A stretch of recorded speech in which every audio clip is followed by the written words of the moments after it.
তো প্রথম পেজটা দেখে নিন। এখানে অন্নপূর্ণা যোজনা পারিবারিক তথ্য সংগ্রহ ফর্ম। এখানে অ্যাকচুয়ালি আপনার পুরো ফ্যামিলির যত যাবতীয় ডিটেলস আছে এখানে ভরতে হবে এই 12 পেজে। তো সেটা কিভাবে করবেন, কোথায় কি লিখবেন সেটা আমি দেখিয়ে দিচ্ছি। অনেক বড় ভিডিও হয়ে যাবে, কিন্তু কিছু করার নেই। তো প্রথমে এখানে বলেছে কি দেখুন, এখানে বলা হয়েছে পরিবারের প্রধানের নাম, অর্থাৎ যে অ্যাপ্লাই করছেন তার পরিবারের প্রধান যিনি হবেন তার নামটা এখানে দেবেন, ঠিক আছে। এবং তার জন্ম তারিখের দিন মাস বছরটা পরপর দেবেন। এবং বলছে পরিবারের প্রধানের লিঙ্গ, যদি পুরুষ হয় তাহলে টিক করবেন, মহিলা হলে টিক করবেন, অন্যান্য যেটা হবে সেটা আপনি টিক করবেন, পুরুষ তো স্বাভাবিক এটাই হবে। পরিবারের প্রধানের আধার নাম্বার এখানে দেবেন। এখানে বলছে ডিজিটাল রেশন কার্ডের পারিবারিক আইডি যদি থাকে সেটা দিতে পারেন। পরিবারের আপনাদের কজন সদস্য সংখ্যা সেটা এখানে দেবেন। এবার আপনাদের যেটা ঠিকানা আছে সেটা এখানে বসিয়ে দেবেন। এবং দেখুন এখানে যোগাযোগ নাম্বার বলেছে, সেটা কার্ড নাম্বার, বাড়ির প্রধান যে আছে তার আধার কার্ডের সঙ্গে মোবাইল নাম্বার যেটা লিঙ্ক আছে সেই নাম্বারটা এখানে দিতে বলছে, ঠিক আছে। তাহলে একটু নিচের দিকে যাই। এখানে কি বলছে, নাম, জন্ম তারিখ, লিঙ্গ, পরিবার প্রধানের সঙ্গে সম্পর্ক, আধার নাম্বার, পরিবারের সকল সদস্যের। মানে এখানে আপনাদের ফ্যামিলিতে কজন সদস্য এটা অ্যাপ্লাই করছেন তারা এখানে সেই নামগুলো দেবেন। 1, 2, 3 করে 5 জনের নাম দেওয়া আছে, আপনারা 5 জনের নাম এখানে অ্যাপ্লাই করতে পারবেন। এবার এখানে বলছে অন্নপূর্ণা যোজনার জন্য আবেদন করা হচ্ছে, নিশ্চয়ই এটা ওটার জন্য হচ্ছে বলে আপনারা এখানে হ্যাঁটা ক্লিক মানে টিক চিহ্ন করবেন। এবার নিচের দিকে চলে আসুন। নিচের দিকে দেখুন 5 জন পর্যন্ত নাম্বার দিয়েছে, এখানে তাদের নাম, জন্ম তারিখ, লিঙ্গ, পরিবারের প্রধানের সঙ্গে কি সম্পর্ক আছে সেটা দেবেন এবং আধার নাম্বার, ঠিক আছে। এটা দেওয়ার পরে আমরা চলে যাব পরের। এখানে কি বলছে, পরিবারের প্রধান, এটাতে বলছে পরিবারের প্রধান এবং পরিবারের সকল প্রাপ্তবয়স্ক সদস্যদের ব্যাংক অ্যাকাউন্ট দিতে হবে। এবার সেটা ডিবিটির সঙ্গে লিঙ্ক থাকা ব্যাংক অ্যাকাউন্ট। কি করবেন এখানে দেখুন ভালো করে, এখানে হেড যে তার নাম, তার ব্যাংকের নাম, অ্যাকাউন্ট নাম্বার, আইএফসি কোড। এবার যে কটা সদস্য আপনি প্রথমে দিয়ে রেখেছেন তাদের number, account number, IFC code বসিয়ে দিতে থাকবেন। তার পরের পেজে চলে আসি। পরের পেজে কি বলছে দেখে নিন ভালো করে। পরের পেজে বলছে যে এপিক এবং সকল প্রাপ্তবয়স্ক ভোটার তালিকার অংশ নম্বর সহ। দেখুন এখানে এপিক নাম্বার অর্থাৎ ভোটার কার্ডের নাম্বারটা বসাবেন এবং বিধানসভা ক্ষেত্র অংশ নাম্বার, আপনাদের ভোটার কার্ডের লিস্টে দেখবেন ওখানে অংশ নাম্বার দেওয়া থাকে, সেটা এখানে বসাতে হবে। তো আপনি যে কটা সদস্যর নাম আগে দিয়েছেন সেই সদস্যের নাম্বার, এপিক নাম্বার মানে ভোটার নাম্বার এবং অংশ নাম্বারটা বসিয়ে দেবেন। এইবার দেখুন একটু নিচের দিকে কি লেখা আছে 12 নম্বরে, বিভাগ। এই বিভাগে কি বলছে, আপনি কোন জাতি মানে অর্থাৎ কাস্ট আপনার কি সেটা এখানে দিতে হবে। যদি আপনি এসসি হন এসটি, এসটি হলে এসটি, ওবিসি হলে ওবিসি, যেটা হবেন সেটাতে টিক করে দেবেন। দেখুন তারপরে কি আছে, রেশন কার্ড, খাদ্য ভর্তুকি। তো এবার এখানে একটু নিচের দিকে চলে আসবেন। নিচের দিকে কি আছে বলছে, আপনার কি ডিজিটাল রেশন কার্ড আছে, যদি থাকে হ্যাঁ করবেন, যদি না থাকে না করবেন, যদি হ্যাঁ থাকে তাই টিক করে দেবেন। এবং এখানে কি বলছে, যদি হ্যাঁ হয় তবে কার্ডের ধরন উল্লেখ করুন। এবার যার যে কার্ড আছে বাড়িতে, প্রত্যেকের আলাদা আলাদা কার্ড আছে, এই মডেলের কার্ড, সেটা আপনারা টিক করে নেবেন, ঠিক আছে। এবার বলছে কি যে পরিবারের রেশন দোকানে থেকে মাসিক রেশন তুলছেন কিনা, যদি মাসিক রেশন তোলেন তাহলে হ্যাঁ করবেন, যদি না তোলেন তাহলে না করবেন, ঠিক আছে। এবার কি বলছে যে বাড়ির ধরন, আপনার বাড়িতে কি 3 বা তার বেশি পাকা ঘর রয়েছে, যদি থাকে হ্যাঁ করবেন, না হলে না করবেন।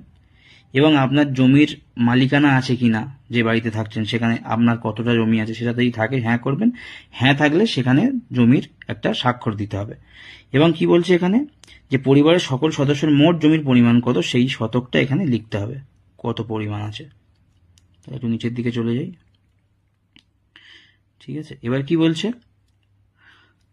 এখানে বলছে 8 নম্বরে বলছে যানবাহন, আপনি পরিবারে কোনো সদস্য কি বাণিজ্যিক মোটর চালিত 4 চাকার গাড়ি আছে, মানে আপনার বাড়িতে 4 চাকার গাড়ি বা কিছু যদি থাকে সেটা আপনারা এখানে হ্যাঁ করে দেবেন, না হলে না করবেন। আর যদি হ্যাঁ করেন তার রেজিস্ট্রেশন নাম্বার এগুলো এখানে দিতে হবে। তারপর কি বলছে, পরিবার ভিত্তিক সদস্যের স্বাস্থ্য বীমা। যদি আপনার ফ্যামিলিতে কারো স্বাস্থ্য বীমা থাকে তাহলে সরকারি বেসরকারি যদি থাকে সেটা এখানে দিয়ে দেবেন, যদি থাকে আপনাদের। যেমন ধরুন অনেকে সরকারি যেমন স্বাস্থ্যসাথী কার্ড আছে, সেটা যদি থাকে আপনি এখানে টিক করতে পারেন। আমরা চলে আসি পরের পেজে। পরের পেজে কি বলছে, আয় ও পেশা। আপনাদের ফ্যামিলিতে যদি কেউ ট্যাক্স পে করে, ঠিক আছে, যারা ট্যাক্স পে করে যদি থাকে আপনার ফ্যামিলি থেকে কেউ, সেখানে তার নামটা এখানে বলছে হ্যাঁ, হ্যাঁ হলে তার নাম, তার প্যান নাম্বার এখানে দিয়ে দেবেন। এবার কর্মসংস্থানে এখানে দেখুন ঠিক এই জায়গাটায় কি লেখা আছে, কর্মসংস্থানের ধরন। আপনাদের ফ্যামিলিতে কর্মসংস্থান অর্থাৎ আপনার ফ্যামিলিতে কি চাকরি করে আপনার ফ্যামিলির যে হেড মেম্বার, সে সরকারি করে বেসরকারি করে, যেটা করে সেটাতে এখানে টিক করবেন। এবার এখানে কি বলছে দেখুন, এখানে বলছে যে পরিবারের শিক্ষিত প্রাপ্তবয়স্ক সদস্যদের সংখ্যা এবং পরিবারের অশিক্ষিত প্রাপ্তবয়স্ক সদস্যদের সংখ্যা, মানে আপনার ফ্যামিলিতে কজন শিক্ষিত আছে আর কজন অশিক্ষিত আছে সেটাও এখানে দিতে হবে। যদি শিক্ষিত হলে পরিবারের প্রধান যদি যে হয় সে যদি শিক্ষিত হয় তাহলে শিক্ষিত করবেন, অশিক্ষিত হলে অশিক্ষিত করবেন। তো মোটামুটি এই ফর্মে আপনার ফ্যামিলির সমস্ত কিছু তো মোটামুটি বুঝতে পারলেন। তারপর কি বলছে যে কোনো সদস্য কি কোনো মানে এখানে আপনারা পড়ে নেবেন, অনেক বড়, ভিডিওটা বড় হয়ে যাবে। এখানে বলছে যে আপনার ফ্যামিলিতে যদি কেউ পলিটিক্স করে অর্থাৎ প্রধান বা পঞ্চায়েতে প্রধান আছে বা বিধায়ক আছে, তারা যদি কেউ হয় তাহলে এখানে হ্যাঁ করবেন, না হলে না করবেন। যদি হ্যাঁ হয় তার নাম্বারটা বসিয়ে দেবেন, সদস্য নাম্বার। এবার এখানে কি বলছে দেখুন, কোনো সদস্য কি সরকারি পেনশনভোগী। আপনার ফ্যামিলিতে যদি কেউ সরকারি পেনশন থাকে তাহলে হ্যাঁ করবেন, নয়তো না করবেন।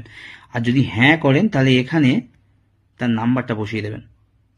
এবার কি বলছে, কোনো সদস্য কি জিএসটি অধীনে, তাহলে হ্যাঁ করবেন, নয়তো না করবেন। যদি হ্যাঁ করেন তাহলে এখানে জিএসটি নাম্বারটা কিন্তু দিতে হবে। এবার দেখুন বলছে পরিবারের মোট বার্ষিক আয় কত। আপনাদের ফ্যামিলিতে টোটাল মানে বছরে কত টাকা ইনকাম করে সেটা এখানে বসিয়ে দেবেন। যদি আপনার ফ্যামিলি থেকে কেউ সিএতে অ্যাপ্লাই করেন, যদি আবেদন করে থাকেন তাহলে আপনি ফর্ম ফিল আপ করতে পারবেন, এখানে ক্লিক করবেন। আর যদি আবেদন না করেন সে তো ফর্ম ফিল আপ করবেই না। এখানে কি বলছে, যদি আপনার কোনো কিষাণ ক্রেডিট কার্ড বা শিল্প ক্রেডিট কার্ড, মৎস্যজীবী ক্রেডিট কার্ড থাকে তাহলে এখানে সেই সদস্যের নাম, নম্বর, আইডি সংখ্যা আর কবে ইস্যু হয়েছে সেটা এখানে দিয়ে দেবেন। একটু নিচের দিকে চলে আসি। এবার এখানে কি বলছে দেখুন, এখানে বলছে বিদ্যালয়ে অধ্যয়নরত পরিবারের সকল শিশুর বিবরণ। মানে আপনি যে সদস্য এই ফর্মটা ফিল আপ করছেন বা যে এই অন্নপূর্ণা ভান্ডারের ফর্ম ফিল আপ করছেন, তার যদি কোনো ছেলে মেয়ে থাকে বা তারা যদি স্কুলে পড়ে, তারা কোন স্কুলে পড়ে, সরকারি বেসরকারি কোন বিদ্যালয়ের নাম সব এখানে বসাতে হবে। এবার নিচের দিকে চলে আসি। এখানে বলেছে যে শিশুদের টিকাকরণের বর্তমান অবস্থা। যদি আপনার শিশুদের টিকাকরণ হয়ে থাকে, হ্যাঁ হলে হ্যাঁ করবেন, না হলে না করবেন, সেটা এখানে টিকের মাধ্যমে করবেন। এবার কি বলছে দেখুন, আপনি কি কোনো সরকারি প্রকল্পের সুবিধা ডিবিটির মাধ্যমে পাচ্ছেন। যদি কোনো সরকারি প্রকল্পের সুবিধা আপনি ডিবিটির মাধ্যমে পান তাহলে হ্যাঁ হলে হ্যাঁ করবেন, না হলে না করবেন। আর যদি হ্যাঁ হয় তাহলে এখানে সেই প্রকল্পের নামটা বসিয়ে দেবেন। এরপর কি বলছে, এটা হচ্ছে লাস্ট পেজ। এই লাস্ট পেজে আপনাকে বলা হচ্ছে, এই জায়গাটায় দেখুন খুব গুরুত্বপূর্ণ লেখা দিয়েছে।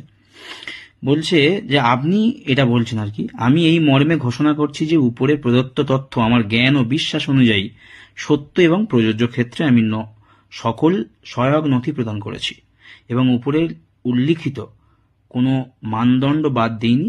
আমি অবগত যে আমার প্রদত্ত কোনো তথ্য মিথ্যা প্রমাণিত হলে আমার সামাজিক সুরক্ষা সংক্রান্ত সুবিধাসমূহ বন্ধ হয়ে যেতে পারে। এখানে আপনার টিক দিয়ে সই করতে হবে। এবার নিচে একটা কথা লিখেছে দেখুন, পরিবার বলতে একদল ব্যক্তিকে বোঝায় যারা সাধারণত একসঙ্গে বসবাস করেন এবং একই রান্নাঘরে থেকে খাবার গ্রহণ করেন।